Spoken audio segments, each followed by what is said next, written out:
Hello. അപ്പോൾ 2 ദിവസമായി ഞാൻ വീഡിയോസ് ഒന്നും ഇട്ടിട്ടുണ്ടായിരുന്നില്ല. അപ്പോൾ എൻ്റെ ശബ്ദം കേൾക്കുമ്പോൾ തന്നെ എല്ലാവർക്കും മനസ്സിലാവുന്നില്ല, അടാറ് പനി അടിച്ചിട്ടുണ്ട്. ഞങ്ങൾ പത്തനംതിട്ടക്കാരുടെ അവസ്ഥയൊക്കെ എല്ലാവരും ടി വി കൂടെ കാണുന്നുണ്ടായിരിക്കും. ആറന്മുളയൊക്കെയാണ് ഞങ്ങൾ. അപ്പോൾ ദേ മൊത്തം വെള്ളത്തിലൊക്കെ മുങ്ങി. ഇവിടെ പെരുമഴയാണ്. ആ മഴയുടെ ഭാഗമായിട്ട് കിട്ടിയൊരു പനി കൂടാണ് കേട്ടോ. പനി എന്ന് പറഞ്ഞു കഴിഞ്ഞാൽ നമ്മൾ എടുത്തടിച്ച പോലെ കിട്ടിയൊരു പനിയാണ്. എഴുന്നേറ്റ് നിൽക്കാൻ പറ്റാത്ത അവസ്ഥയാണ് കേട്ടോ. ഇത് പനിയുടെ ഫസ്റ്റ് ഡേ ആയിരുന്നു.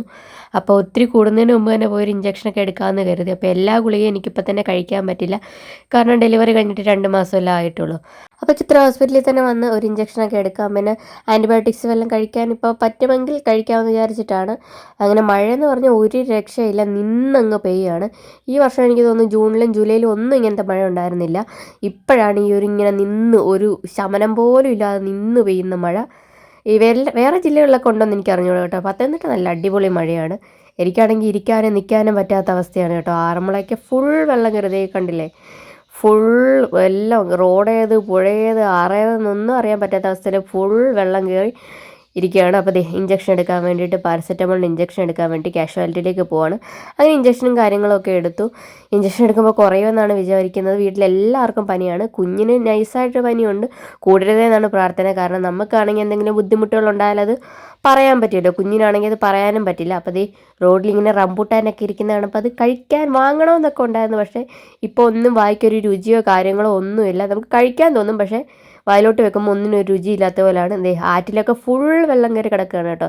ഇത് അച്ചൻകോവിൽ ആറാണ്. ഇത് കര കവിഞ്ഞ് ഒഴുകിക്കൊണ്ടിരിക്കുകയാണ്. അങ്ങനെ ഇത് പിറ്റേ ദിവസമാണ്. പനി ഒട്ടും കുറവില്ല, വീണ്ടും കൂടി. അപ്പോൾ നേരെ വീണ്ടും ഹോസ്പിറ്റലിലേക്ക് പോകണം. ആദ്യം ചെന്നെന്ന് നമുക്ക് ആൻറ്റിബയോട്ടിക്സ് എഴുതിയിട്ടുണ്ടായിരുന്നില്ല കേട്ടോ. ഇഞ്ചക്ഷൻ എടുത്തത് മാറട്ടെ, ആൻറ്റിബയോട്ടിക്സ് വരെ വെറുതെ കഴിക്കണ്ടെന്ന് പറഞ്ഞിട്ടുണ്ടായിരുന്നു. അപ്പോൾ നമ്മൾ പോകുന്ന വഴിക്ക് ബോട്ടൊക്കെ ഇങ്ങനെ വണ്ടിയിൽ വെച്ച് കെട്ടിക്കൊണ്ട് പോകുന്ന ആറന്മുളയിലേക്കൊക്കെ പോകുന്നതായിരിക്കും. ഇങ്ങനെ കൊല്ലത്തു നിന്നൊക്കെ ബോട്ടൊക്കെ വരുന്നു എന്നൊക്കെ ടി വിയിലൊക്കെ കാണിക്കുന്നുണ്ടായിരുന്നു. അപ്പോൾ പനി ഒട്ടും കുറവില്ല, ശരീരത്തിലെ വേദനയും കഫക്കെട്ടും കാര്യങ്ങളും ഒക്കെയാണ്. അപ്പോൾ ഇഞ്ചക്ഷൻ എടുത്തിട്ടൊന്നും വലിയ കുറവും കാര്യങ്ങളും ഒന്നും ഉണ്ടായില്ല. അപ്പോൾ അങ്ങോട്ട് പോയപ്പോൾ ഈ ഒരു കാലാവസ്ഥ കണ്ടപ്പോൾ നമ്മൾ വിചാരിച്ചു മഴയൊക്കെ മാറാൻ പോവാണെന്ന്. തിരിച്ച് വീട്ടിൽ വന്നതും അവസ്ഥ വീണ്ടും പഴയതുപോലെ ആയി. അപ്പോൾ ഇന്നലെ രാത്രി ഒരു അലാറമൊക്കെ അടിച്ച് നമ്മൾ ആകെ പേടിച്ച് പോയിട്ടുണ്ടായിരുന്നു. ഗൾഫിലായിരുന്ന സമയത്ത് ഈ ഫോഗൊക്കെ വരുമ്പോൾ ഈ അലാറമൊക്കെ വന്ന് ഞാൻ കേട്ടിട്ടുണ്ട്. നാട്ടിൽ ഞാൻ ആദ്യമായിട്ടാണ് ഇങ്ങനെ അലാറമൊക്കെ പാതിരാത്രി അടിച്ച് കേൾക്കുന്നത്. അപ്പോൾ അതേ ഫുൾ ആറന്മുളയൊക്കെ ഒരു മാറ്റവും ഇല്ല, അതുപോലെ തന്നെ എല്ലാം വെള്ളത്തിൽ മുങ്ങിക്കിടക്കുകയാണ്.